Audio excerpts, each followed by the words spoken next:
Buenas tardes, chiquillos, ¿cómo están? Bien, gracias, ahora sí. Bueno, chicos, vamos a iniciar hoy lunes, gracias a Dios, ¿verdad? Por este día. Y hoy es lunes ¿de qué? No, de teología sistemática. ¿Hoy qué estamos? 28 de agosto.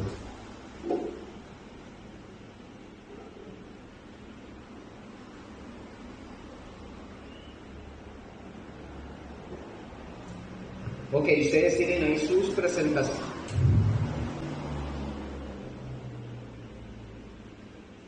Bueno, curiosamente no pasó, pero bueno. Ok, la lección de la semana pasada, ¿recuerdan en qué habíamos quedado? Ajá, ¿y qué lección era la que estábamos viendo? Vimos dos. Las terminamos la semana pasada. Ajá, pero el título de la materia que vimos era bibliología, ¿verdad? Vimos eso, ¿verdad? Vimos las dos clases, bibliología, todo lo que tenía que ver con respecto a la Biblia, de los autores, etcétera. Bueno, todo eso lo vimos. Hoy, chiquillos, hoy vamos a entrar al tema que corresponde, ¿verdad?, a teología sistemática. Vamos a ver el tema que son dispensaciones y pactos. Estas son 3 lecciones, hoy vamos a ver 2, la semana que viene vemos la que sería la última de dispensaciones y pactos. ¿Estamos? ¿Puedo estar sentado así? ¿No les molesta? No, bueno. Sí, está bien. Sí. Yo creo que estamos cansados todos. Bueno, vamos a cerrar el subtítulo que estuvimos viendo la semana pasada de cómo la Biblia habla. ¿Se acuerdan que hablaba de seres creados, de los seres inteligentes?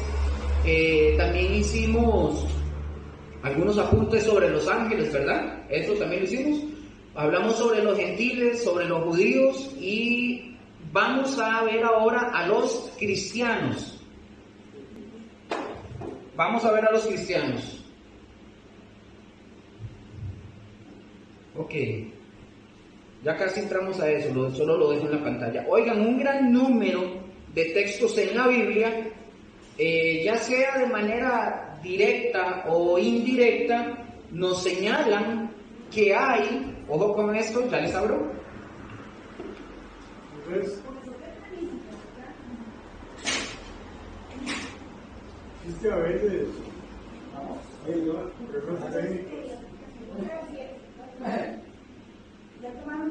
No, yo no. Ahorita en el receso. Tomen asiento donde ustedes. Yo quería ahí donde se me está robando, me quedé ahí. Donde me robó la mía. ¿Dónde se va a sentar, doña Vera? Hay una mesa para poner nada, no. No, solo esa, y ese de ellos están anotando, pero... No, está bien. Pero vengan aquí, le pongo la silla. Yo no, pues no importa. Si yo... ¿Segura? Te dije que primero quieren que vengan. Ok. ¿Pero quiere una silla? Chico, lo siento acá. Venga, para sentarlo acá, chico. Por acá. Voy a sentar aquí a chico, señor.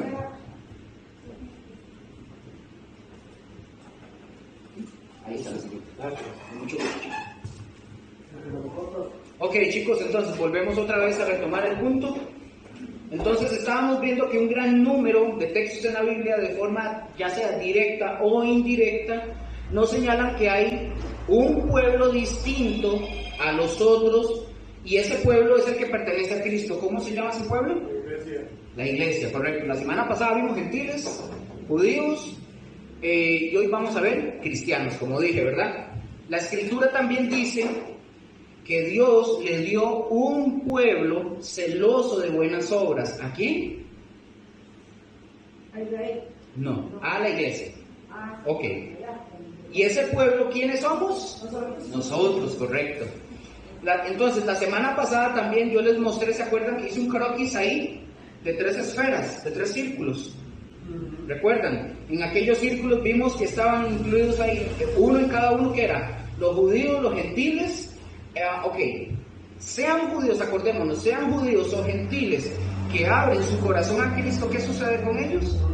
Se convierten en el cuerpo de Cristo y pasan a ser parte de la iglesia. Dejan de ser en ese sentido judíos y los gentiles dejamos de ser gentiles en el momento que nosotros nos convertimos a Cristo. ¿Estamos de acuerdo? Vamos bien ahí, ¿verdad?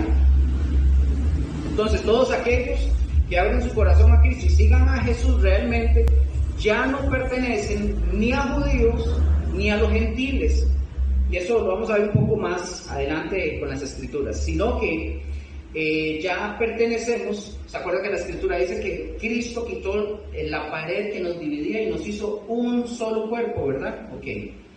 Entonces pertenecemos a la iglesia, pertenecemos al cuerpo de Cristo, ya somos un cuerpo diferente, ¿verdad? Y muchas veces, chiquillos, ojo con esto, lo que es la teología reformada, ellos confunden el hecho de ser pueblo, lo confunden con ser el pueblo de Israel. ¿Se acuerdan que hablamos sobre por ejemplo, los cristianos mesiánicos? Que muchos confunden de que ellos tienen el derecho de llamarse israelitas o llamarse hebreos por el simple hecho de que se metieron a llevar un curso de actualización, ¿verdad? Que nada que ver. No tiene ni pies ni cabeza ese asunto. Nosotros recordemos que al venir a Cristo, nosotros no nos convertimos en judíos ni en muchos judíos. No lo somos. Nosotros seguimos siendo lo que somos, pero ahora estamos dentro del cuerpo de Cristo Jesús, que es ¿qué? La iglesia, ¿verdad? Solo piensa.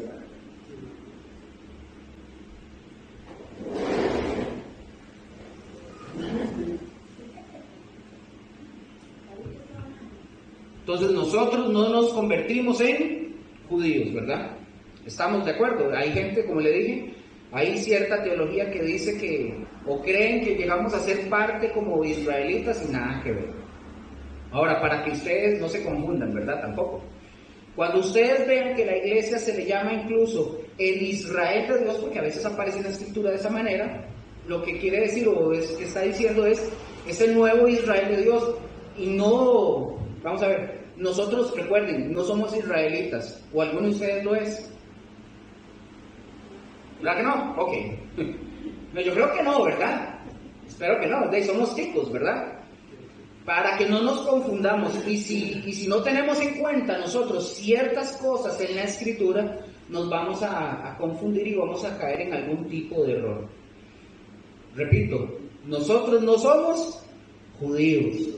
Judíos sí somos. Sí, generalmente. No tenemos nada que ver con ellos, más que tenemos un solo Salvador. ¿Estamos? Que Jesús es o fue judío, ¿verdad? Él sí era del pueblo de Israel, pero nos llamó para formar un pueblo distinto. Vamos a ver en la escritura ahorita Romanos, por favor, busquen Romanos. Vamos a ver Romanos 10:12. Y por favor, otra persona, téngame a mano Efesios 2, 14 y 18. ¿Quién agarra Efesios? Para que me ayuden. Romanos 10:12, ¿sí? Y Efesios 2, 14 y 18. Usted, Estefanía, Efesios. ¿Quién tiene Romanos? Usted. Romanos 10:12. Lo puede leer fuerte, por favor. Porque no hay diferencia entre judío y griego, pues el mismo que es Señor de todos es rico para con todos los que le invocan. Para con todos los que le invocan. Ya en Cristo Jesús ya no hay ni judío ni griego. ¿Por qué motivo? ¿Por qué motivo? Porque ya somos cristianos. No, ahí mismo lo dice el texto. Sí, pero es que ya ¿Qué dice el texto? Porque no hay diferencia entre judío, ¿por qué? Porque somos cristianos, ¿verdad? ¿Que usted lo dijo, señora? Sí, correcto.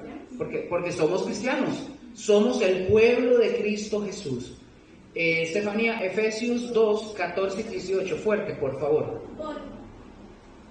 Dice la palabra, porque Él es nuestra paz, que de ambos pueblos hizo uno, derribando la pared intermedia de separación, aboliendo en su carne las enemistades, la ley de los mandamientos expresados en ordenanzas, para crear en sí mismo de dos un solo y ¿De los dos un qué? Un solo y nuevo ¿qué? Hombre. Ajá. haciendo la paz y mediante la cruz reconciliando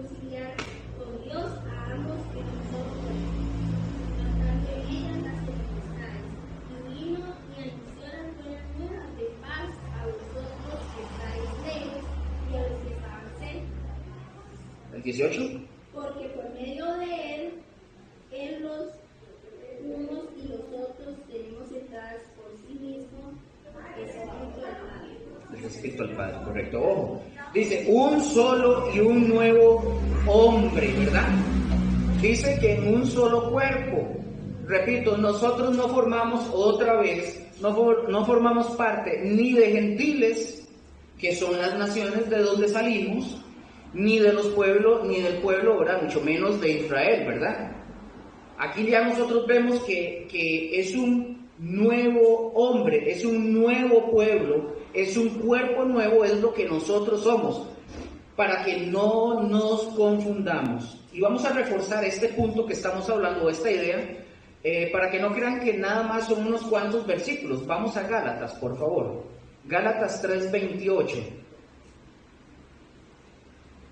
¿Me dicen amén cuando lo tienen?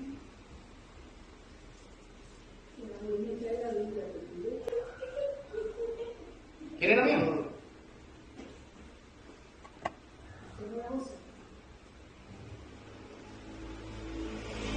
Gálatas 3:28. ¿Me dicen cuando lo tienen? Vamos a reforzar esta idea. ¿Me dicen? ¿Están? Lo voy a leer para ustedes. Me siguen ahí con su vista. Dice, Gálatas 3:28 dice, ya no hay judío ni griego. Dice eso sus Biblias, ¿verdad? Sí. Ok, ya no hay judío ni griego, no hay esclavo ni libre, no hay varón ni mujer, porque todos vosotros sois, ¿qué? Uno ¿en quién? En Cristo Jesús somos uno. Entonces ahí lo estamos viendo, ya no hay ningún tipo de distinción, ninguna especie, ni color, ni raza, si alto, si bajo, nada. Aquí ya nosotros en la tierra tenemos la costumbre, ¿verdad? Como acabo de decir, y damos calificaciones y decimos unos son blancos, unos son negros, otros son bajitos, otros son altos, lo que usted quiera. Unos son chinos, amarillos, unos son casi, otros son casi que morados, no sé, de todo podemos encontrar, todo lo que ustedes quieran, pero ya, ojo, en Cristo Jesús ya no hay no hay distinción, ni siquiera, ojo, lo que dice, ni siquiera entre hombre y mujer. No en el sentido de que el hombre puede ser mujer, ¿verdad? Ni que la mujer puede ser hombre, no está hablando de eso. Por eso lo tengo que decir porque hay gente que lo malinterpreta. Sí, y ya no hay diferencia, porque todos somos, porque todo, no, y no es que haya diferencia porque todos seamos lo mismo, no tiene nada que ver. No es que, ¿va a decir algo? No, pensé que iba a decir algo. Es que no somos diferentes en el grado del Señor, somos y valemos exactamente lo mismo. O sea, tenemos el mismo valor delante de Dios, ¿verdad? No hay quien es mayor o menor. Por ejemplo, ¿cuánto pagó Cristo por la salvación de los varones? Lo mismo que por las mujeres. Lo mismo, igual. Pagó exactamente, ¿con qué pagó? Con su vida. Con su sangre, su vida, correcto. No hay diferencia, por eso entre nosotros no debe de haber diferencias. Colosenses, por favor. Colosenses 3:11. Amén. Léalo, doña Vera, por favor, fuerte. Dice Colosenses 3:11. ¿De qué se refiere, güey? Donde no hay griego ni judío, circuncisión ni incircuncisión, bárbaro ni excita, siervo ni libre, sino que Cristo es todo y en todos. Cristo es el todo y en todos. ¿Se fijan? No importa la circuncisión, porque al final de cuentas recordemos que la figura de la circuncisión tenía que ver con el corazón, ¿se acuerdan? El corazón no tenía que ser, a lo que se refiere es que el corazón no tenía que ser cubierto por nada para poder ver a Dios obrando a favor de nosotros. Entonces no existe o no hay una diferencia. Yo creo que ya no nos queda duda con respecto a eso, ¿verdad? O sea, en cuanto a eso, recordemos que somos un pueblo distinto, ¿verdad? Y nosotros como pueblo, ojo con esto, nosotros tenemos mejores bendiciones. Amén. Ya les voy a decir por qué. Mejores que el pueblo de Israel. Ya les voy a decir por qué. El pueblo de Israel tiene promesas de tierras físicas. Promesas de tierras físicas. Nosotros tenemos promesa de qué? De vida eterna. De vida eterna, del cielo, exactamente así como lo dijo doña Vera. Es diferente. Por eso la iglesia, el cuerpo de Cristo, es el único, y es el único, y es maravilloso. Amén. Por eso es el cuerpo, nosotros que somos el cuerpo de Cristo, es algo fuera de lo normal, ¿verdad? Ahora sí. Y esto, ojo, esto no se va a dar en otra ocasión. Esta es la única ocasión desde el día de Pentecostés hasta el día del regreso de nuestro Señor Jesucristo. Solamente las personas que pongan su fe en ese periodo desde Pentecostés hasta que el Señor regrese van a formar parte de la iglesia. Nadie más. ¿Estamos? Amén. Ahora, porque como creyentes, oigan, han habido antes de la iglesia, mírame adelante aquí un montón, perdón. Sí, porque creyentes han habido antes de la iglesia, ha habido antes de Abraham y los va a seguir habiendo después de la iglesia. Es decir, creyentes, no iglesia. La iglesia es única.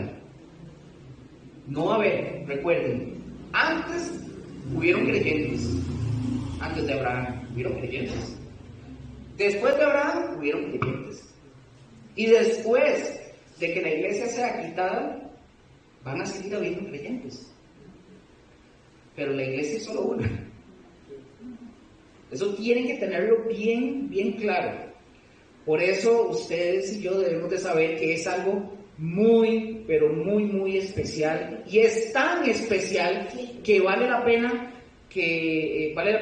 todo lo que podamos echarle ganas, todo lo que podamos echar. ¿Para qué? Para honrar a Cristo Jesús, porque nosotros somos salvos. Recuerden que somos salvos por fe, y por la fe somos cautivos de todas las promesas que Cristo dice para nosotros.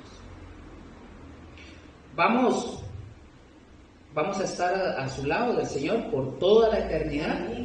Por toda la eternidad. Oiga, hay un montón de cosas más y van a ser increíbles. Y los cristianos, ojo con esto, los cristianos que no entienden esto y no lo valoran y no se entregan con tan profunda, ¿verdad?, entrega de corazón, no saben lo que se van a perder. Ahora, vamos a detenernos ahí porque esto era parte de la clase pasada, ¿verdad? Entonces, recordemos, nosotros no somos judíos, no somos israelitas, somos la iglesia, correcto, ¿verdad? ¿Y qué pasa con los judíos que se convierten al cristianismo? Son iglesia, dejan de ser judíos, ¿verdad? Bueno, así. Pero usted le dicen cristianos, pues no son parte de la iglesia. Vea qué interesante. Es que, vamos a ver, es que ellos no profesan como tal, es una mezcla. Dicen ser cristianos mesiánicos. Eso no existe. De hecho, eso no existe. Los que sí son judíos de raza pura, los rechazan, de hecho. O sea, ellos, digamos que no creen en Cristo. No, sí creen en Cristo. Lo que ellos son cristianos que se actualizaron, entonces ellos no le dicen Cristo ni Jesús, a ellos les enseñan a hablar en hebreo. Nada que ver. Ellos, usted va a ver, y ellos le dicen a usted, doña Vera, le van a decir que usted no es salva, que usted está perdida y que usted le fracasó, que para usted, que para Dios usted fracasó porque nosotros le llamamos Jesús, Cristo y todo eso. Bueno, ya la semana pasada vimos algo de eso. Es un error, totalmente. ¿Eso lo explicará? Una pregunta. Señor. Yo veo, bueno, no sé si estoy bien, una vez estaba escuchando yo un pastor en el emisor y decía que los No de mesiánicos. no de digamos, Jesús, o nosotros decíamos, Yeshua.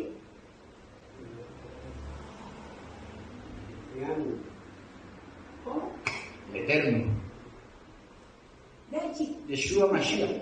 o Mahoma, No, eso ya Mahoma, es del Islam. no, eso es del Islam. Sí, pero bueno, no sé cómo estará la cosa ahí.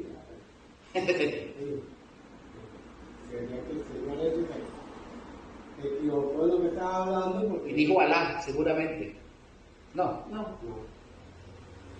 mezcló la voz con los rigores. Ah, sí, chico. Que vale, chico. Pero una pregunta, aunque ellos hablen así, porque ahora solo en hebreo, es solamente como por la forma de hablar, pero igual creen. No, o sea, sí creen, el problema con ellos es este.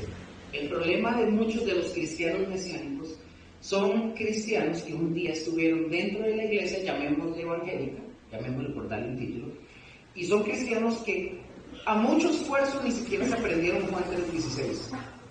Entonces llegaron, alguien les habló y les empezó a meter, ¿se acuerdan que ya hemos venido hablando de hermenéutica en las otras lecciones? Gente que no se prepara, que no conoce la escritura, entonces son fáciles de engañar, como pasa con los testigos de Jehová, con los mormones.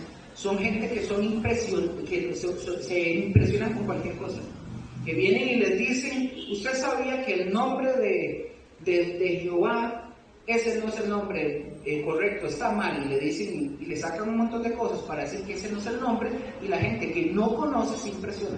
Eso pasa con los judíos mesiánicos. Ellos no solamente, ya leí el punto, ya verán.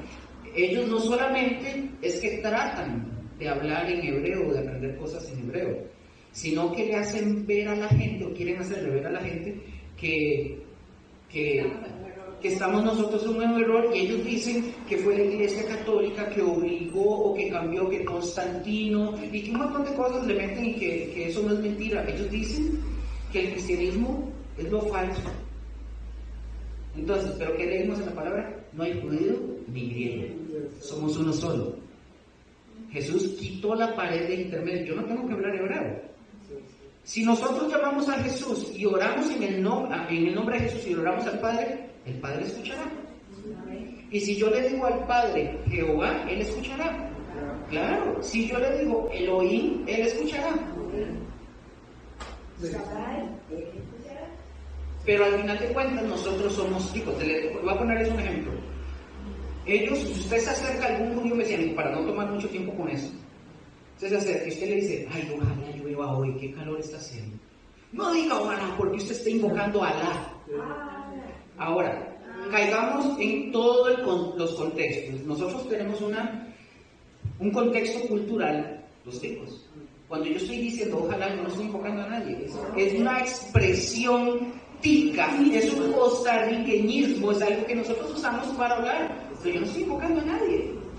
Ya si yo lo hago premeditado, ojalá, o otra cosa, ¿verdad? Ya eso es otra cosa. Pero mi expresión, ustedes me han escuchado aquí, me han escuchado a Josué, a medio mundo, ay, ojalá tal cosa. Yo no estoy haciendo una invocación de nada. Es una expresión. Ya cuando usted quiere sacar esa expresión de lo que somos nosotros, ya usted ya se metió en otro problema. Doña Vera.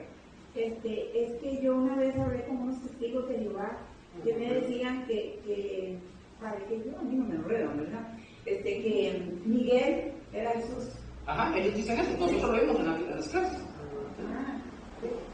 Es cierto, nosotros lo vimos. Ellos dicen que Miguel es Jesús y que Jesús no existe, que el Espíritu Santo es como un éter ahí. Perdón, los mormones. Bueno, pero no. También, si le dijeron eso, es una mezcla rara. Eso se lo oí yo a unos de los que pasaron así por la puerta, ¿verdad? Tocándome ahí, que eran testigos de Jehová, así me dijeron eso. No, pero ¿cómo se le ocurre pensar de esa manera? Y la Jesús es Jesús. Miguel es un ángel, un arcángel, pero nada más, ¿verdad? Perfecto. Gracias, más bien por el aporte. Seguimos, chicos, está bien, porque si no nos desviamos del tema. Sigamos. Ok, vamos a entrar, chicos, ahora sí lo que son dispensaciones y pactos. Ahora sí el tema de hoy que nos corresponde. El tema de hoy de dispensaciones y pactos. Esto quiere decir, vamos a ver, que desde Adán y Eva hasta Abraham, todavía no estoy tocando eso, desde Adán y Eva y hasta Abraham, todos, escuchen esto, todos sobre la tierra éramos gentiles. Acuérdense de eso. La palabra gentil viene de una raíz que quiere decir pueblos. Pueblos. Pueblos. Es decir, no, es de la raíz, eso significa. Eso significa pueblos.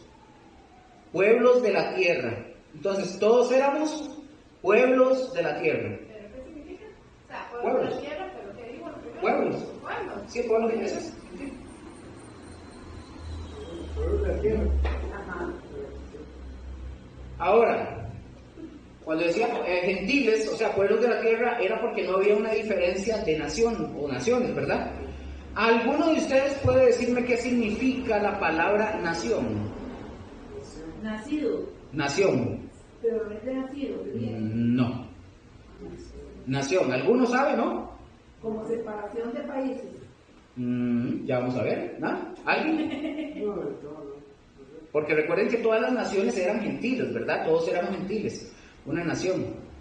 Era un pueblo. Bueno, les voy a decir que es una nación según lo que dice, ¿verdad? Los libros de derecho, ¿verdad? Lo que dicen los libros de derecho dice que una nación son aquellas personas que han nacido, por ejemplo, en una región dominada por una etnia que hablan el mismo idioma, que tienen las mismas costumbres, ya les repito esto, el fin, en fin, una serie de cosas. Repito, dicen ellos que nación son aquellas personas que han nacido, por ejemplo, en una región dominada por una etnia que hablan el mismo idioma y que tienen las mismas costumbres. Incluso la comida es muy parecida también. O muy diferente. Podría ser, también, porque cambia. Diferente en cada país. Sí, de hecho, pero generalmente, digamos, ya un país como Costa Rica aquí, ¿qué acostumbramos nosotros por lo general? Gallo pinto. Es muy común, es muy general. Cuesta mucho encontrar a una persona que no le gusta el pinto, cuesta mucho. Pero sí hay gente que no le gusta. Ahora, eso es el significado de nación. Y en aquel tiempo todos, hasta Abraham, todos hacían lo mismo. Y recordemos que la nación gentil fue pecadora a tal grado que el mismo Señor quiso traerla sobre la tierra. ¿Y solamente cuántos fueron salvos? Sí, ¿cuántos? Ocho. Correcto. Solo 8 personas, eran todos una misma, ¿verdad? ¿Vamos bien por ahí? El segundo periodo, aquí que vamos a ver, ya les dije el primero, ¿verdad? El primero era, el primer periodo que corresponde es el de los gentiles. Yo no les dije ese título, es el primero. Ese que acabamos de ver se llama, el primero es, el primer periodo que corresponde es el de los gentiles. ¿Estamos? Todavía no estamos viendo esto. No apunten nada de aquí. Todavía no estamos viendo eso, ya lo vamos a ver. Segundo periodo, para que lo pongan como también subtítulo. ¿Me dicen cuando están listos? Amén. Sí. Segundo periodo. Aquí en este segundo periodo ya hay sobre la tierra 2 naciones, gentiles y judíos. Para que lo pongan como subtítulo. Mientras los van poniendo, les voy diciendo. La primera, recordemos, va desde Adán hasta Abraham. Lo acabamos de ver, ¿verdad? Sí. Ok. Que eran nada más gentiles. Ahora recordemos, cuando Dios llama a Abraham, lo llama a hacer de Abraham, lo llama a hacer una nación, correcto, gracias doña Vera. Iban a salir de Abraham, Dios le hace una promesa y le dijo que iban a salir reyes, sacerdotes, y todo iba a ser como, dice que iba a ser como la arena del mar. ¿Estamos de acuerdo, verdad? Entonces, de Abraham salen toda la nación de Israel, o sea, los hebreos. ¿Ustedes saben lo que significa la palabra hebreo? Anótenlo para que sepan qué significa hebreo. La palabra hebreo significa o quiere decir los que cruzaron el río. Eso significa. ¿Y qué fue lo que Abraham hizo? Cruzó el río. Cuando Dios lo llamó, vino hacia lo que es el área de Palestina. ¿Estamos? ¿Algo más? ¿Quedan votados, no? ¿Vamos bien? Ok. No puedo votar porque no puedo escribir. Queda grabado en YouTube ahí. ¿Me pueden ir sacando? Yo una manita no puedo escribir ahora. Pero ya ven, ahí le pasamos eso.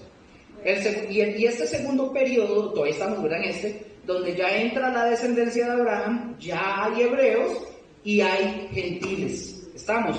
Este periodo dura aproximadamente 2000 años. Desde Abraham. Usted lo tiene ahí, ¿verdad? Yo les en la presentación. Ya se adelantó.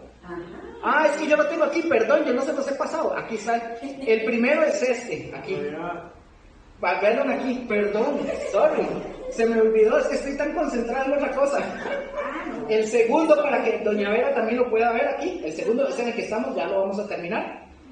¿Ves este? Entonces, dura aproximadamente 2000 años desde Abraham hasta la muerte y resurrección de Cristo Jesús. ¿Estamos? Vamos a la tercera.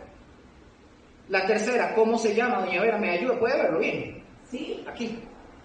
Ajá.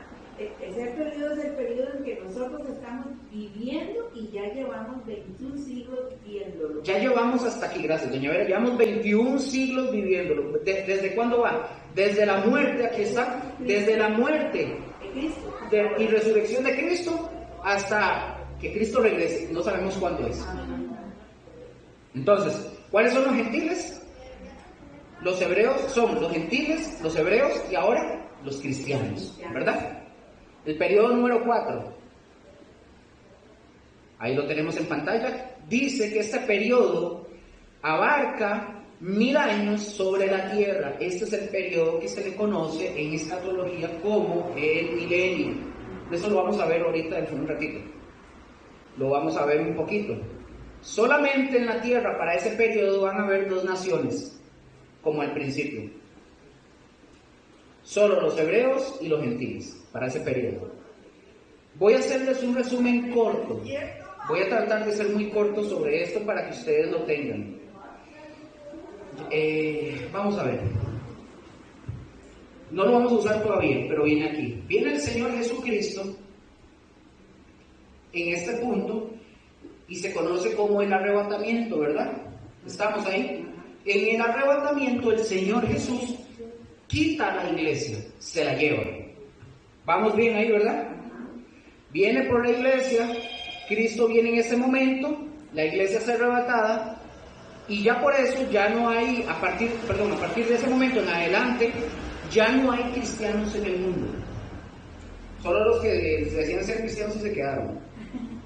Eso ya hay que decirlo, ¿verdad? Porque es así. Solo ya no hay cristianos en el mundo, solo quedan gentiles, gracias, doña Vera, quedan gentiles y judíos. Estamos ahí. Cuando Cristo viene, comienza en la tierra un periodo de 7 años. La Biblia lo registra como la gran tribulación. Ese periodo de 7 años donde van a suceder un montón de cosas y va a haber tribulación sobre la tierra. La humanidad va a sufrir, dice la Escritura, como nunca antes ha sufrido. Viene una persecución del anticristo para acabar con los judíos. Cuando viene ese periodo se levantan 144,000 judíos que comienzan a predicar y dicen: nos equivocamos.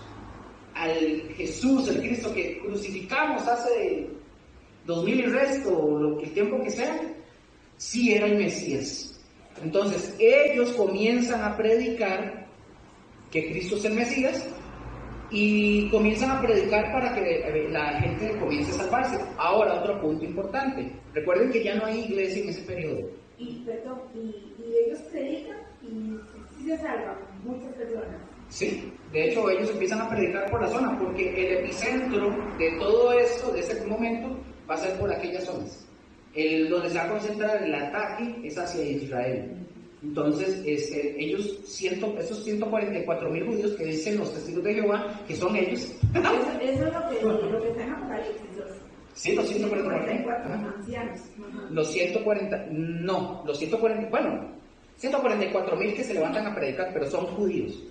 Son judíos, entonces, ok, recuerden, ya no hay iglesia, ¿verdad?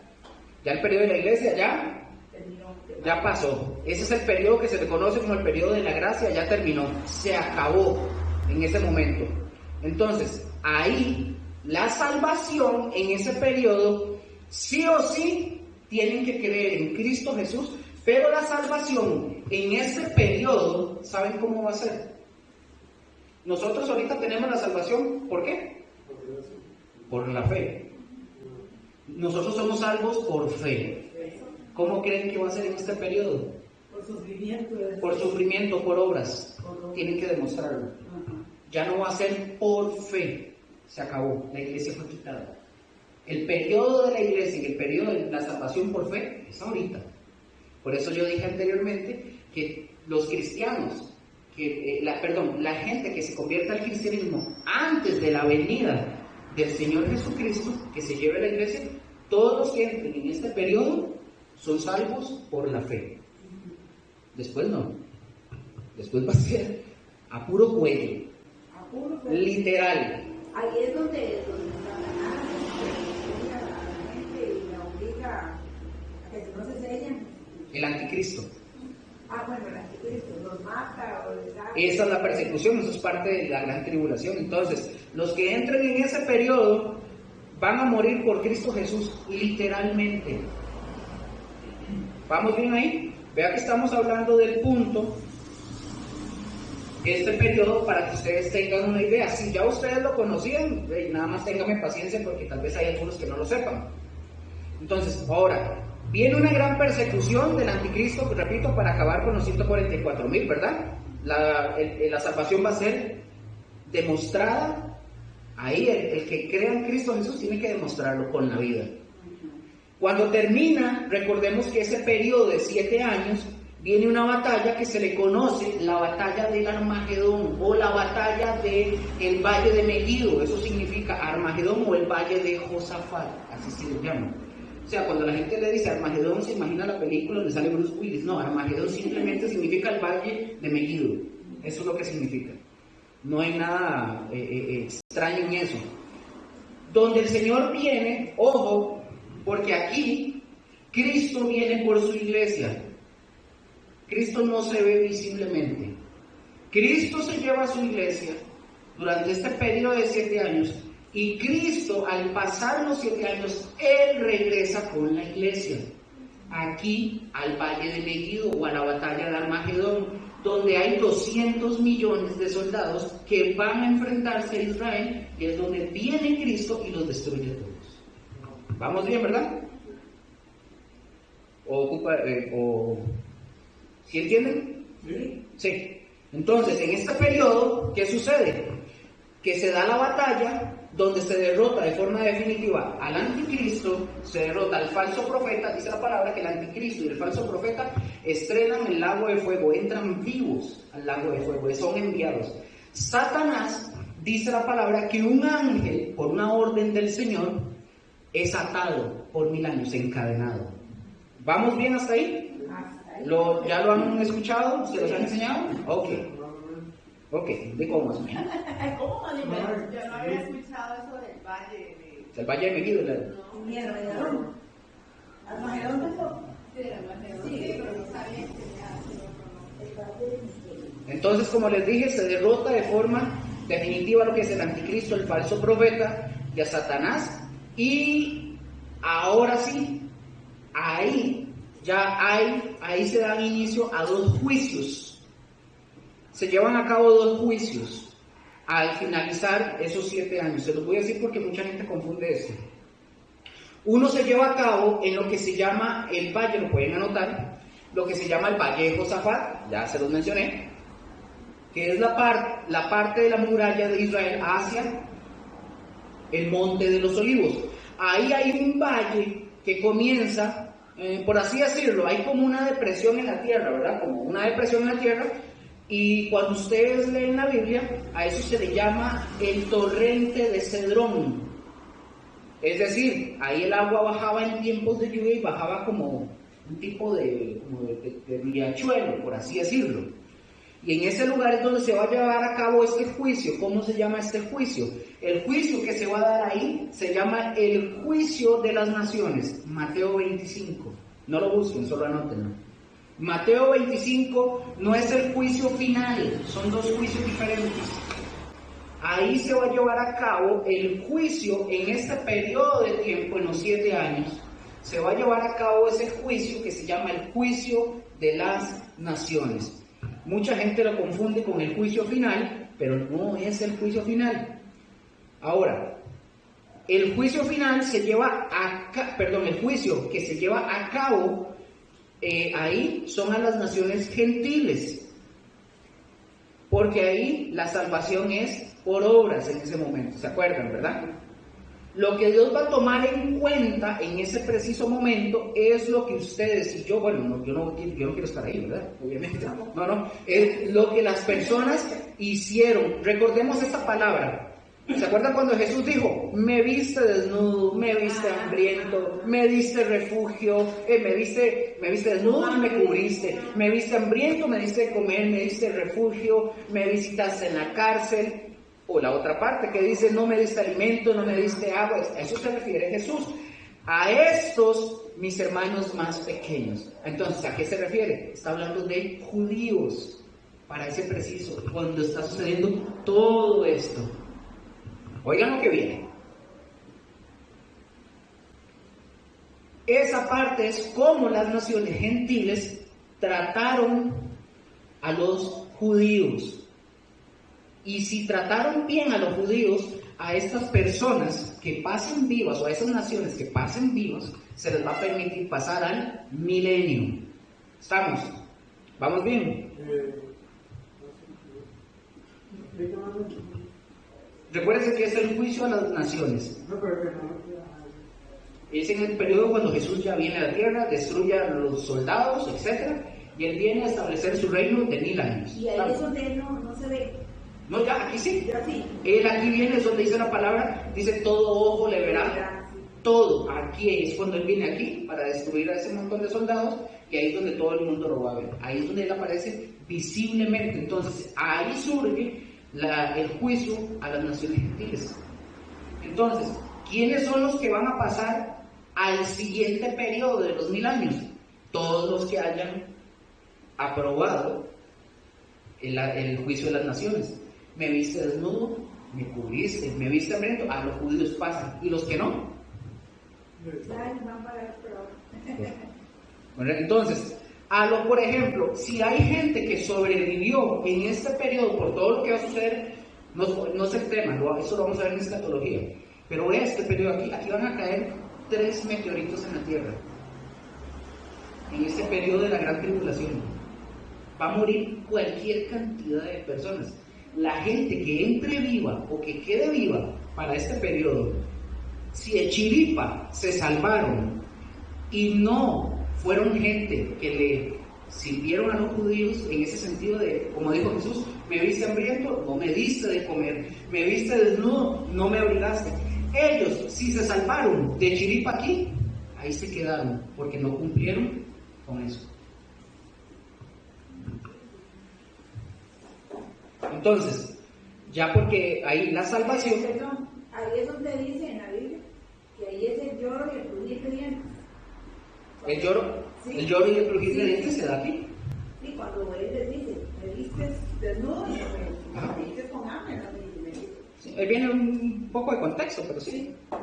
Entonces, vamos a decir que pasar al siguiente periodo obviamente va a ser por obras, la salvación en este periodo.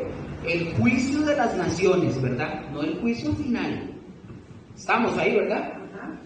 Y los que entran a ese periodo, obviamente creen en el Señor Jesús, pero a la larga, ojo lo que va a suceder aquí.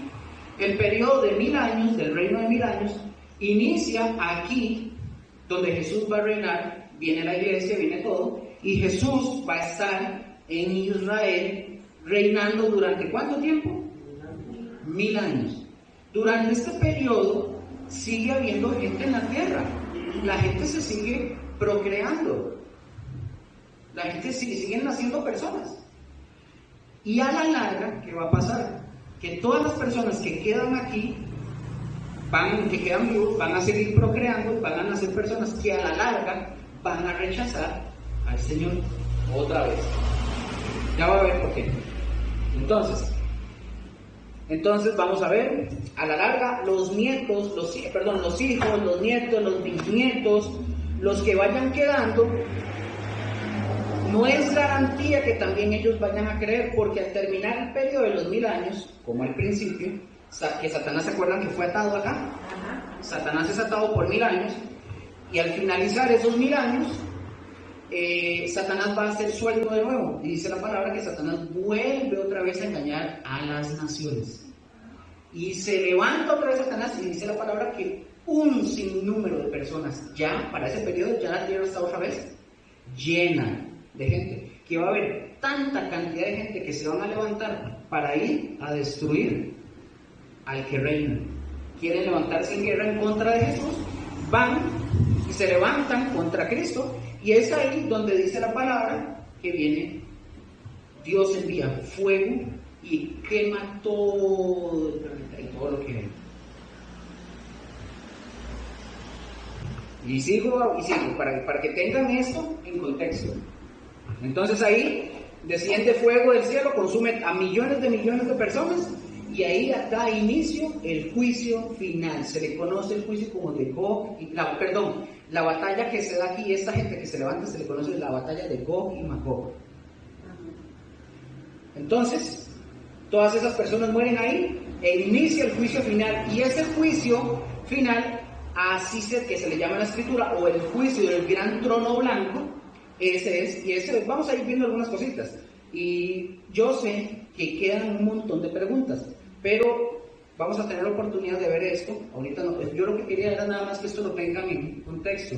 Esto lo vamos a ver, repito, a profundidad en escatología. Ahorita no, pero vamos a tener la oportunidad de verlo.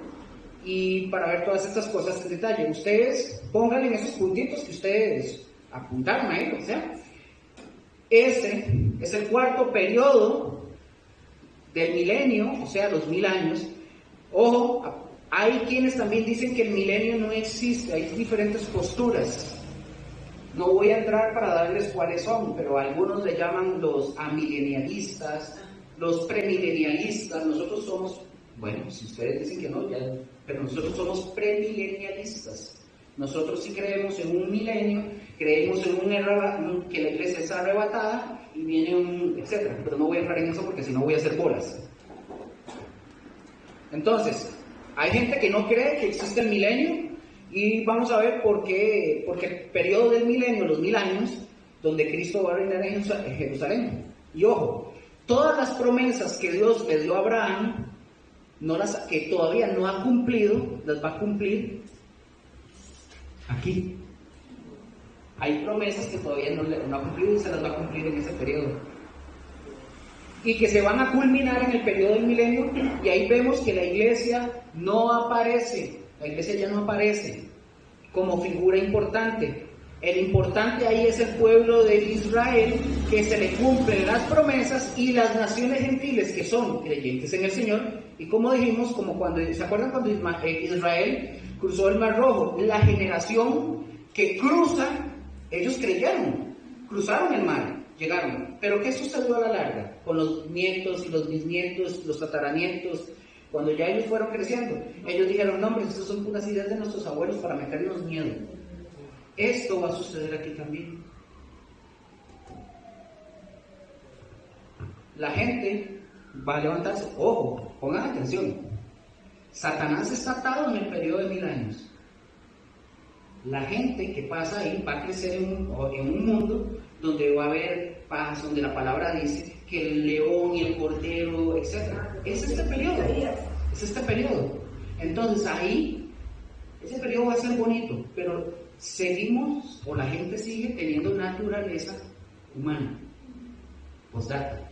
La gente tiene naturaleza humana, nada más que ya Satanás y los demonios no están para influenciar a la gente. Cuando Satanás es suelto, sencillamente para él es fácil porque es naturaleza humana y viene e influye en la gente. Y se levantan unos millones de personas contra el que está en Israel en el trono. ¿Entendieron? Ok. Entonces, vamos a ver por dónde quedé. Entonces, vamos a ver las promesas, ¿verdad? Que Dios le falta cumplirle a los judíos, ¿verdad? Y vimos también que los que vayan a nacer ahí va a ser como el ejemplo cuando los israelitas cruzaron el Mar Rojo, que los nietos y nietos llegaron a decir, no, pues eso es pura mentira. Bueno, en ese periodo no va a haber, escuchen, en este periodo del milenio no va a haber televisión. La gente entonces, escuchen, la gente cree que en este periodo va a seguir habiendo economía como la vivimos ahorita y etcétera. Este periodo va a ser lo más rústico posible. La gente dice que va a sembrar y va a comer de lo que sembró en paz y no se va a tener que preocupar. Dice, el que construye una casa la va a habitar. Él dice que el que muera joven morirá de 100 años. En este periodo. Entonces, la gente que queda aquí ya no va a haber televisión, no va a haber nada. Entonces, obviamente, va a haber reproducción de la buena.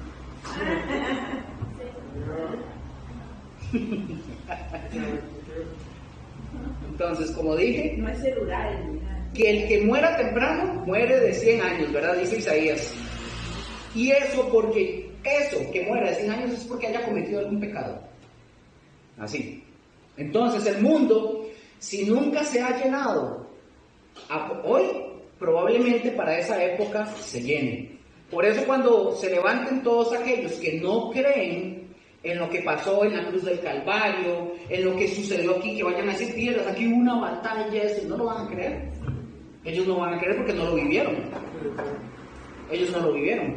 Entonces, como dije, se van a levantar en contra, y ¿sabe qué va a hacer? Se levantan en contra del tirano que está en el trono. La palabra tirano no es una palabra incorrecta, porque el tirano es una persona que rige, que gobierna. Que tira. Ajá. Pero obviamente en el contexto nosotros lo vemos como algo malo, pero ellos lo van a ver como un tirano.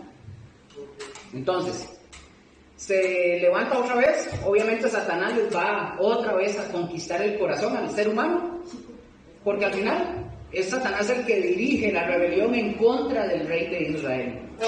Y como les dije, la escritura dice que baja fuego del cielo y se acabó todo. Se acaba el periodo de los 1000 años, se acaba el periodo de los 1000 años y comienza la eternidad. Ahora, vamos a ver esos periodos, ahora sí. Vamos a ver esos periodos que se dividen en dispensaciones. ¿Han escuchado eso? ¿Les han enseñado sobre las dispensaciones? Sí. ¿Sí? Bueno, yo sé que sí, Estefanía. ¿No? ¿Chico? ¿Ha escuchado, doña Vera? No. Ok, Raquel. Ok, vamos a ver eso, excelente. Como les dije, la escritura baja del cielo, ajá. Vamos a ver entonces las dispensaciones que hay en el mundo que fue creado hasta que el mundo desaparezca así como lo conocemos. ¿Qué es una dispensación? Vamos a ver. ¿Qué es una dispensación? Para que lo anoten. Es un periodo de tiempo en el cual Dios trata de una manera especial o en específico. Ya les repito, ¿verdad? Por aquellos que estaban apuntando. Específico con los hombres. Es un periodo, otra vez, es un periodo de tiempo en el cual Dios trata de una manera especial o en específico con los hombres. ¿Lo repito? ¿Me dicen sí? Sí. Es un periodo de tiempo en el cual Dios trata de una manera especial o en específico con los hombres. Una vez más. Es un periodo de tiempo en el cual Dios trata de una manera especial o en específico con los hombres. ¿Listo, verdad? Hay quienes dicen que eso no existe, que las dispensaciones no existen, que no es cierto. Y bueno, voy a darles unas citas. Busquen por favor Efesios 1:10. Efesios 1:10 y vamos a ver qué dice. Y que la dispensación del cumplimiento de los tiempos, es decir, si hay un periodo en el cual Dios está tratando con la humanidad de una manera. ¿Quién tiene Efesios 1:10? Léalo fuerte, por favor. De reunir todas las cosas en Cristo en la dispensación del cumplimiento de los tiempos, así las que están en los cielos como las que están en la tierra. No lo cierren. Efesios 3:9. Dispensación en el griego es la palabra oikonomía. De ahí surge la palabra economía. Oikonomía. Con K. Así.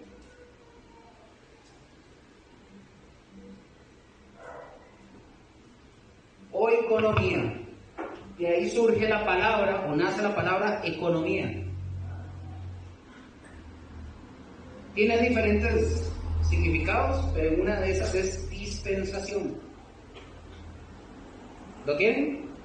Sí. Efesios 3:9, por favor, fuerte. Y de aclarar a todos cuál sea la dispensación del misterio escondido de los siglos en Dios, que creó todas las cosas. Que creó todas las cosas. Otra vez, ahí dice que hay una dispensación que ha sido escondida desde los siglos y se refiere a este periodo que nosotros estamos viviendo, que ha sido escondido, o sea, es decir, que nadie sabía que iba a existir ese periodo, ¿verdad? Ahora, ya vimos que sí, que la Biblia sí nos habla de dispensaciones y se le pueden llamar periodos, se les pueden llamar edades. En fin, son sinónimos, en los cuales podemos llamarlos dispensaciones. Repito, se les pueden llamar periodos o se les puede llamar edades. O en tal caso, dispensaciones, ¿verdad? ¿Estamos claros ahí con las dispensaciones? Ok, vamos con la primera. La primera en la pantalla. ¿Cómo se llama esa dispensación? Esa dispensación de la inocencia, aquí la vemos, en el croquis pequeñito, la dispensación o ese periodo de la inocencia, apunten para decirles desde dónde inicia y dónde termina. La dispensación de la inocencia va desde la creación hasta la caída de Adán y Eva. Ya les digo a dónde. Ese periodo va desde la creación hasta la caída de Adán y Eva, se le llama el periodo o la dispensación de la inocencia.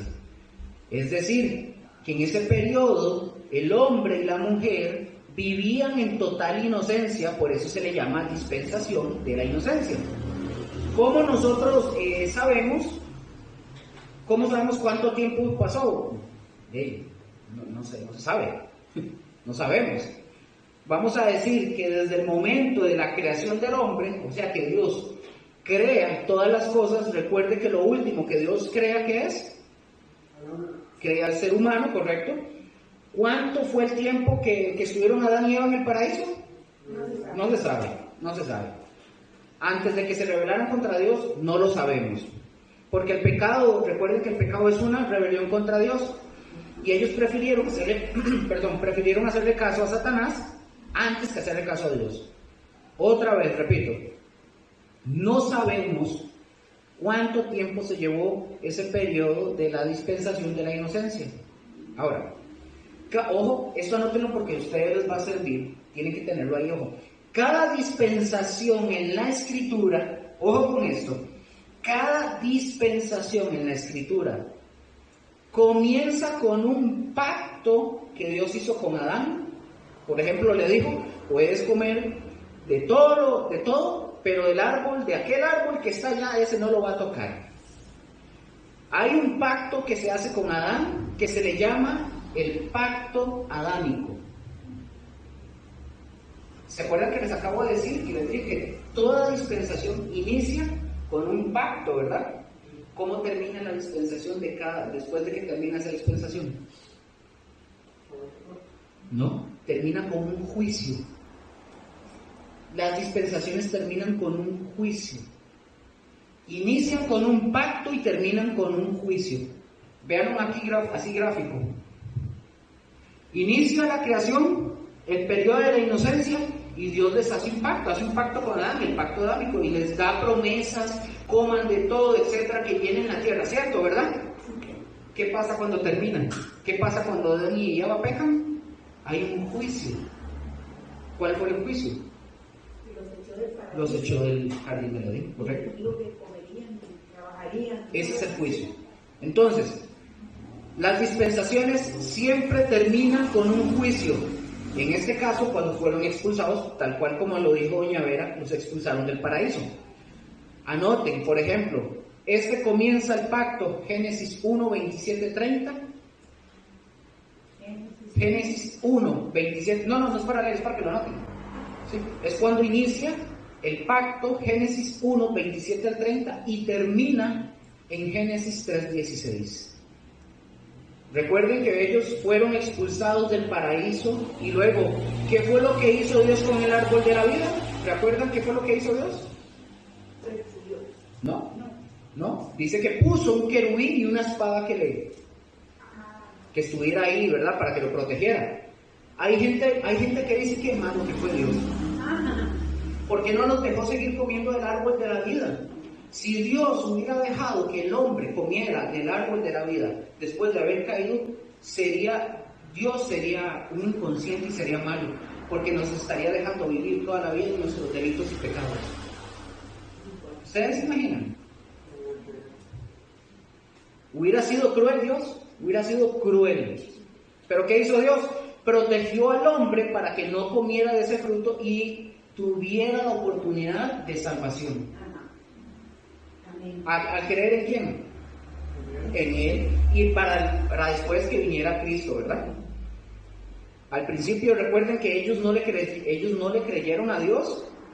El día que comas de ese árbol, le dijo Dios, van a morir. Y llegó Satanás y le dice, no le crean, no se van a morir, van a ser semejantes a Dios. ¿Y qué pasó? Aquí estamos todos pagando por eso.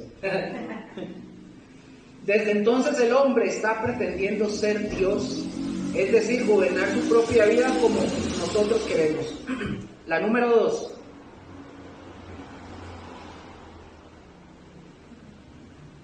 ¿Cómo se llama esta dispensación? No. Dispensación de la conciencia. El segundo periodo, la dispensación de la conciencia. Ya no viven en inocencia. Ya el hombre es consciente, ya el hombre tiene la conciencia de lo que es bueno y de lo que es malo. Ya ellos están conscientes, por así decirlo, de ellos mismos. Este periodo abarca o va desde la expulsión de Adán y Eva hasta el diluvio. Ese periodo va desde Adán y Eva, o sea, cuando fueron expulsados, hasta el diluvio. Aquí el hombre ya tiene libertad o la posibilidad de elegir, que es básicamente la mentira pecaminosa que le vendió Satanás al hombre, vivir bajo sus propios deseos. Y así es como nosotros vivimos actualmente, hasta la actualidad. Eso lo pueden anotar.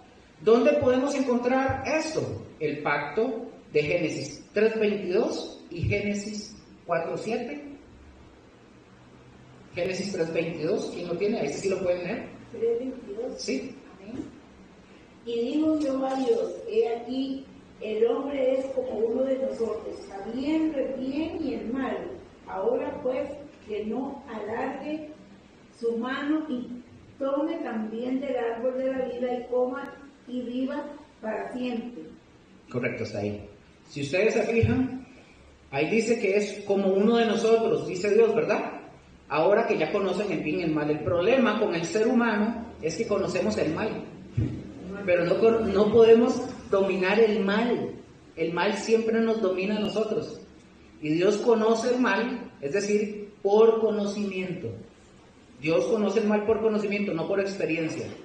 Dios conoce el mal y puede dominar el mal. Los seres humanos somos más tendientes a irnos hacia el mal. Génesis 4:7 dice, se los leo. Si bien hicieres, no serás enaltecido, y si no hicieres el bien, el pecado está a la puerta. Con todo esto, a ti será su deseo y tú te enseñorearás de él. Entonces, ahí el pecado dice que siempre está acechando a la puerta. Es decir, lo que quiere decir es que el Señor está diciendo que eso está sobre uno. El mal está sobre uno. Oiga, hay incluso malas interpretaciones de algunas personas que dicen sobre eso dicen que el pecado está detrás de la puerta. Por ejemplo, los chinos, ¿verdad? Los asiáticos, por ejemplo, ellos creen que detrás de las puertas hay un demonio. ¿Ustedes saben eso? Que ellos creen que siempre hay un demonio, y ustedes van a ver que ellos venden cosas para expulsar demonios que están detrás de la puerta. Nosotros aquí en Costa Rica tenemos una tradición. ¿Se acuerdan los que venimos de la tradición católica? ¿Se acuerdan las palmas? ¿No? Sí, las palmas, sí. ¿Dónde las ponían? En las puertas. En forma de cruz. En forma de cruz. Se ponen detrás de la... Y las usaban también cuando había una tormenta para... Ajá, también para apaciguarla. Ajá. Ajá.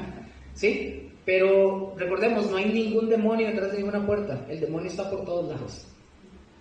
¿Estamos? No necesariamente tiene que estar, recuerden, no necesariamente tiene que estar detrás de la puerta. El problema y lo que el texto está diciendo es que al final de cuentas el pecado nos va a controlar. Nosotros no podemos controlar el mal, a nosotros nos controla. ¿O me equivoco? ¿Qué dicen ustedes? ¿Verdad? Y ya aquí hay muchas expresiones, porque no nada más los cristianos sabemos esto. Hay una película, yo no me acuerdo mucho, pero es vieja, que se llamó La Esfera. ¿Nunca la vio, doña Vera? No. La esfera, es una esfera extraterrestre, es extraterrestre. Y en la esfera dice que la esfera le podía conceder al ser humano cualquier deseo que quisiera. Pero dice que el ser humano pedía los deseos de la película, pero ¿qué empezaron a hacer? Cosas malas. O sea, es un ejemplo, no es nada bíblico, ¿verdad? Sí, pero... No es nada bíblico, pero... Entonces, ¿qué demuestra esto? Que la humanidad siempre va a tender hacia el mal. Siempre. No tendemos al bien. Es lo que yo les quiero decir, ¿verdad? Repito, la película no es cristiana, pero lo que quiero decir es que nosotros como humanidad no podemos dominar el mal que está en nosotros. Lo queremos dominar, pero no podemos. Entonces, dijimos que ese es el periodo de la conciencia. Después vienen, recuerden que Dios termina el periodo de la conciencia. ¿Con qué termina? Con un juicio, ¿verdad? ¿Con qué lo termina? Con un diluvio, correcto. Termina, Él inicia un pacto, ¿verdad? Aquí, cuando Adán y Eva son sacados, igual, ahí Él está, pero inicia, bueno, viene el diluvio, pero termina, viene todo esto, viene el diluvio. Ya el ser humano es consciente. Entonces viene la aniquilación prácticamente de toda la humanidad, excepto de 8 personas. La número 3. La número 3 dice que se llama la dispensación del gobierno humano. Esta va, para que lo anoten, esta va desde el diluvio hasta el llamamiento de Abraham, correcto. El gobierno humano. Ahora, si ustedes recuerdan, después del diluvio, César, ¿qué hace Noé? Baja con su familia, bajan del arca, hacen un altar, Dios viene y hace ¿qué? Un pacto con ellos, ¿estamos? Pero fíjense, le dice a Abraham, iba a decir, le dice a Noé, ahí tienen toda la tierra, ya es de ustedes, llénenla, otra vez, ¿verdad? ¿Y qué fue lo que hicieron los descendientes de Noé? Se quedaron juntos, no se separaron. La idea era que se separaran para que empezaran a poblar la tierra, y se quedaron, no hicieron caso a lo que Dios les estaba diciendo. Entonces se quedaron y no habitaron toda la tierra. Entonces llega el periodo en el que nace Nimrod. ¿Han escuchado o lo han leído de Nimrod? Bueno, Nimrod fue un hombre poderoso, era un líder nato, que se le decían que era un gran cazador, pero recuerden, no era un cazador de animales, era un cazador de hombres. Sí, era un cazador de hombres, era poderoso, ese condenado de Nimrod. No era, o sea, la gente se imagina que era un cazador y que andaba cazando seguro mamuts o algo, no, era un cazador de hombres, le llamaban cazador despiadado, cazaba seres humanos. Entonces viene el periodo de Nimrod. Entonces, un hombre muy poderoso, un líder nato, dice que era cazador delante de Dios, pero que nunca se confundan, esta palabra no quiere decir que no cazaba para la gloria de Dios. Al decir delante de Dios quiere decir que confrontaba a Dios. ¿Estamos? Buenas noches. Pero vea, ese nombre aparece en la Biblia. ¿Sí? Ese nombre de este nombre. Sí, Nimrod, de la Torre de Babel. En la Torre de Sí. Ya. Por eso Nimrod surgió aquella idea que decía, ¿se acuerdan? Dice Nimrod, antes de que venga Dios y nos disperse sobre la tierra, empezaron a hacer la torre. Entonces, ¿qué empezaron a hacer? Empezaron a hacer la torre. ¿Y qué pasó? Bueno, evidentemente la torre no le iban a poder llegar hasta el cielo, ¿verdad? De eso, ellos la comenzaron. Y cuando ellos comienzan, dice que vino un juicio de Dios. Dice que Dios desciende, él ve la torre, ¿y qué hace Dios con la gente? Les confunde el idioma. Les confunde los idiomas de toda la gente. Entonces, toda la gente, al no poder hablar todos lo mismo, no se pueden poner de acuerdo. Entonces, cada quien empieza a repartirse por la tierra, lo que no hicieron los hijos de Noé. ¿Entienden? Así es como encontramos esta dispersión. Y así rápidamente, ¿por qué todos somos un ejemplo? ¿Por qué todos somos distintos? ¿Por qué hay unos amarillos? ¿Por qué unos morenos? ¿Por qué unos chinitos? ¿Unos lacios? ¿Por qué? Porque de ahí viene el teatro de Babel. No. ¿No? ¿Sabe por qué? ¿Ah? ¿Por qué? Se revolvieron. No, sí, en parte, pero o sea, vea qué interesante esto. Mucho tiene que ver en la zona donde nosotros habitamos. Ah, ya. Hagan esto, por ejemplo, cuando ustedes vayan a la playa, ustedes cuando se meten al mar, entonces ustedes se han tocado el pelo. ¿Qué pasa? Y eso. La humedad de la playa afecta el pelo, lo afecta. Entonces, muchas de las tribus, escuchen esto, muchas de las tribus que se acercaron, por decir un ejemplo, que se acercaron, de esas tribus que empezaron a poblar playas y otras zonas, supongamos, salieron chinitos. Se vuelve limón. Más o menos, pero ya van a ver por qué. ¿Por qué los ojos son azules de algunos? ¿Ustedes saben por qué? Todos quisiéramos los ojos azules. Pero ¿saben? Pero ¿por qué los ojos azules? ¿Ustedes saben por qué? Por el sol. La gente que pertenece a tierras o zonas muy nubladas tienden a tener ojos azules o claros.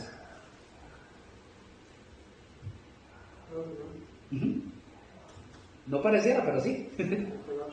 Por ejemplo, nosotros que tenemos, en mi caso, que tenemos los ojos cafés, lindos, ¿verdad? Los ojos cafés. Sí. ¿Sabe por qué los ojos de nosotros? Porque los ojos, así como los de nosotros, aguantan más el sol. Por el tipo de zonas. Evidentemente ahora ya hay mezclas, ¿verdad? Ahora negros con blancos, chinos con negros, sí, entonces ya ahora eso se ha ido así, pero al principio se empezaron a poblar, entonces todo eso tiene que ver, las zonas de donde vienen las personas. Entonces, porque la gente tiene la confusión de decir, es que Dios no pudo haber sido, porque esos son negros y esos son blancos, todos venimos de una sola. Qué interesante. Eso se lo dejo ahí de tarea. Entonces, si ustedes van a ir viendo que hay condiciones que afectan incluso el cuerpo, esto no quiere decir que sean diferente creación. Todos venimos de una misma sangre, pero nos acondicionamos al paso del tiempo al área donde nosotros vivíamos. Por ejemplo, si ustedes notan algo interesante, hay hombres, yo le decía un día de estos saludos, ustedes van a notar, hay hombres que tenemos un físico diferente, que el físico de nosotros es diferente al de otros hombres, porque tenemos el físico porque somos más como para obreros, cosas más pesadas. Ustedes van a notar que hay gente que tiene cuerpo así, distinto. Hay hombres que son plaquetitos y yo, ¿eso qué es? Ajá, y son de oficinas o de bancos. No, y no lo digo de forma despectiva, en serio, ustedes los van a ver, no tienen, no digo que no puedan hacer un trabajo así, lo que digo es que ustedes van a notar que ciertas... Una hora al campo vienen muertos. Bueno, chicos, continuemos para avanzar. Dice, este periodo termina, ¿con qué termina este periodo? El gobierno humano. ¿Y cuál es el juicio? La confusión de las lenguas para dispersar a todas las personas. Ese es el juicio. Número 4.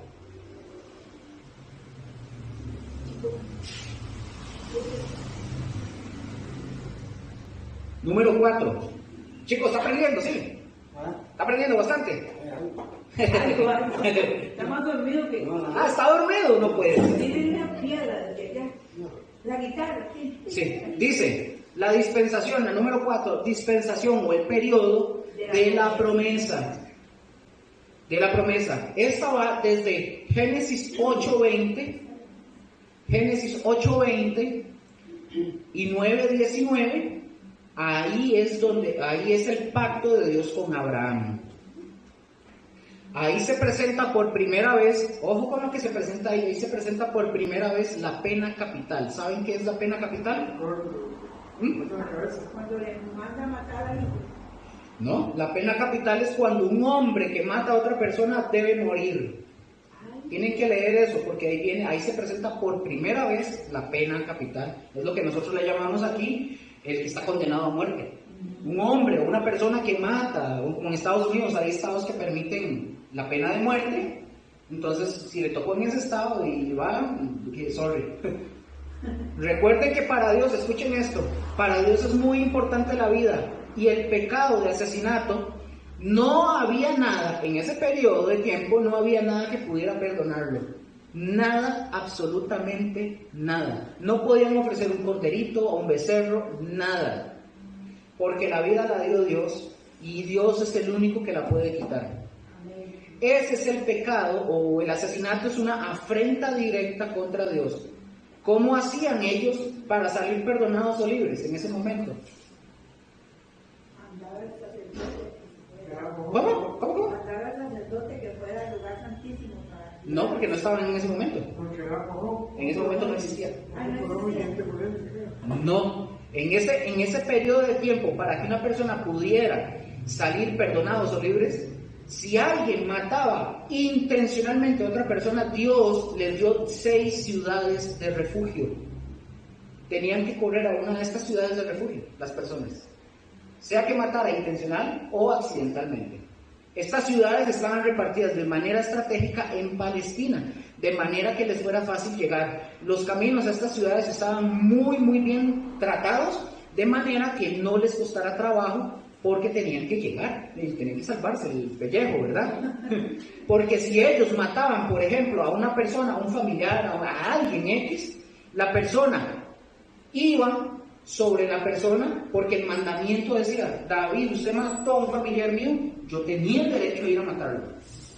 Porque era... Y usted venía huyendo. Entonces, correcto, David, ¿qué tenía que hacer? David tenía que irse espantado, porque el mandamiento que Dios le dio fue ese. O sea, tenía que irse. Si alguien mata, lo debían de matar. O sea, Dios es tan justo que siempre, a pesar de todo, le daba oportunidad a la persona para salvarse. Al que mataba al otro. Ajá, pero ya vamos a ver que del todo casi no. Usted dice que la pena capital inició en el Génesis 9:19. 8:20 o 9:19, porque esas dos es para que lo lean. Ok. Y entonces, ¿por qué no se dice que se inició con Caín y Abel?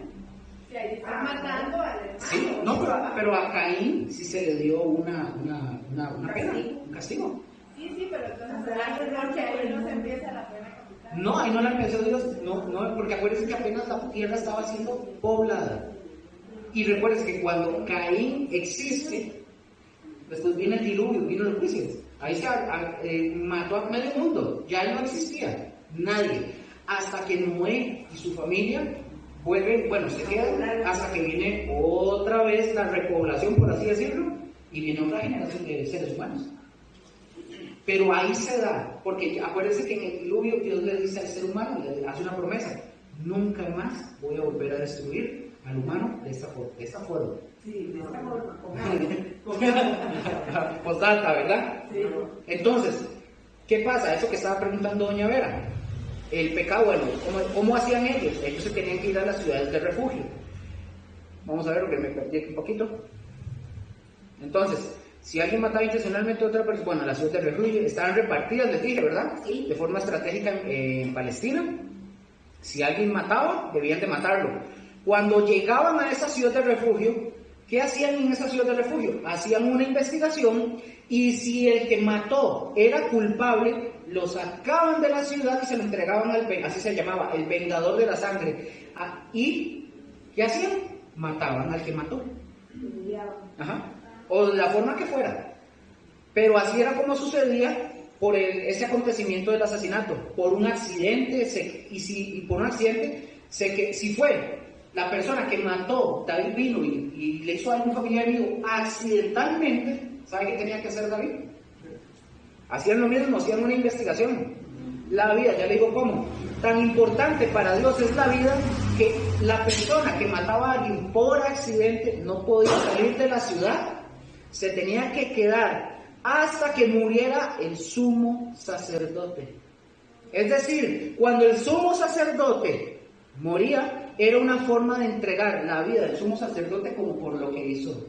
Para pagar la vida. Para pagarse, y ya él podía quedar libre hasta que muriera el sumo sacerdote a favor de esa persona. Aunque, oiga, aunque fuera por accidente, no podía tener la persona, por ejemplo, David, no podía tener contacto con su familia, no podía dedicarse a su profesión, no podía hacer nada. Ustedes notan lo importante que es el hecho del asesinato. ¿Ven?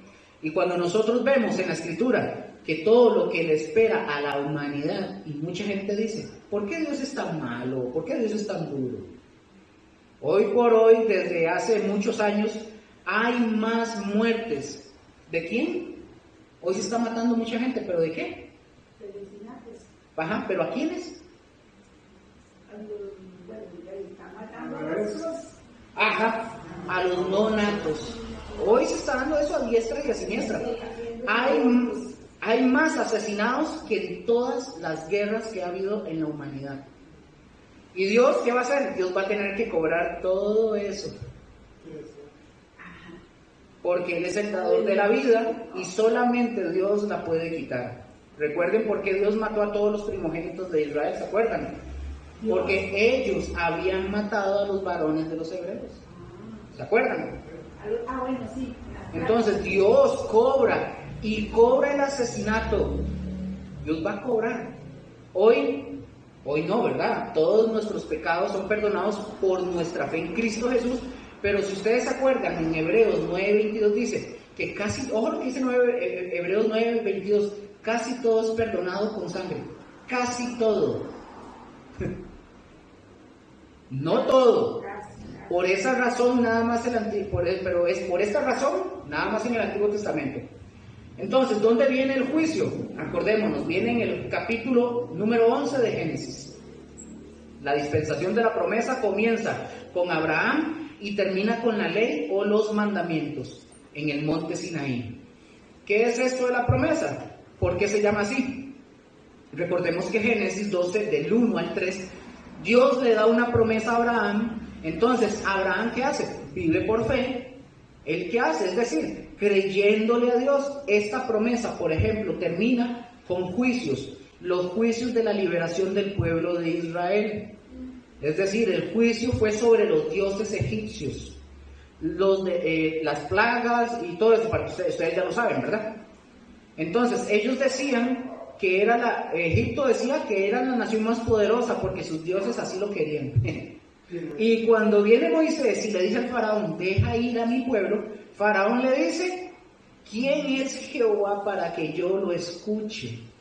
Entonces, ¿qué pasa? De lo que va a hacer el Señor es demostrarle quién es Él. Y lo demostró. Por eso llega hasta el grado que la última, ojo con esto, ojo el grado a lo último, la última plaga. ¿Cuál fue la última plaga? La muerte de los primogénitos, ¿verdad? Pero si ustedes notan algo interesante, que en la última plaga que pasa el ángel de la muerte, bueno, eso significa la Pascua, ¿se acuerdan? En el hebreo es el Pesaj. Eso significa el paso del ángel de la muerte cuando le quita la vida a los primogénitos. Ahorita en la segunda lección vamos a ver un toquecito de eso. ¿Estamos? Pueden tomar café. Que el ángel pone la sangre en las puertas para que no maten a los hijos de